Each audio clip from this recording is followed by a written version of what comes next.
In today's video, I'm going to teach you how to activate subscription cancellation in Rocket Money, whether you're looking to manage your finances more effectively or simply want to cut down on unnecessary expenses. Canceling unused subscriptions can be a great way to retain control over your budget. Let's walk through the process step by step to ensure you can do this smoothly and confidently. First things first, head over to the Rocket Money website. You'll need to sign in using your account credentials, so be prepared to enter your login details. If you're using Rocket Money for the first time, make sure you're familiar with your login information to avoid any hiccups. Once you're logged in, you'll be directed to your account dashboard.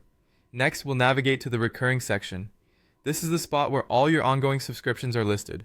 Finding this can save you both time and effort, as it provides a centralized view of your regular expenses, making the management of your subscriptions a breeze.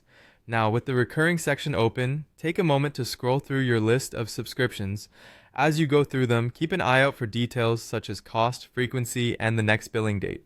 This information can be quite handy in deciding which subscriptions you might want to reconsider or cancel.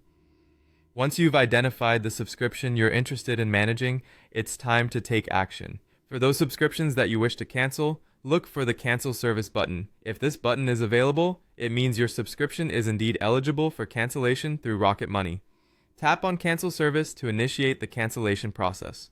Rocket Money provides two ways to confirm your cancellation method, offering flexibility based on your preference or subscription type. You can choose self-cancel instructions, which provide you with step-by-step guidance to cancel the subscription yourself. Alternatively, if you have a premium account, you can opt for the Concierge Cancellation service, where Rocket Money will handle the cancellation on your behalf.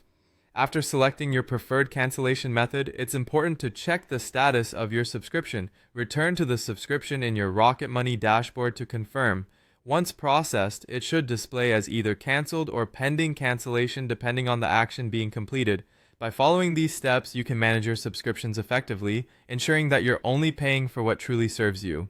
This not only helps in saving money, but also streamlines your financial commitments, allowing you to allocate funds to areas that matter the most to you. Thanks for watching, and I hope this guide helps you navigate Rocket Money's subscription cancellation feature with ease.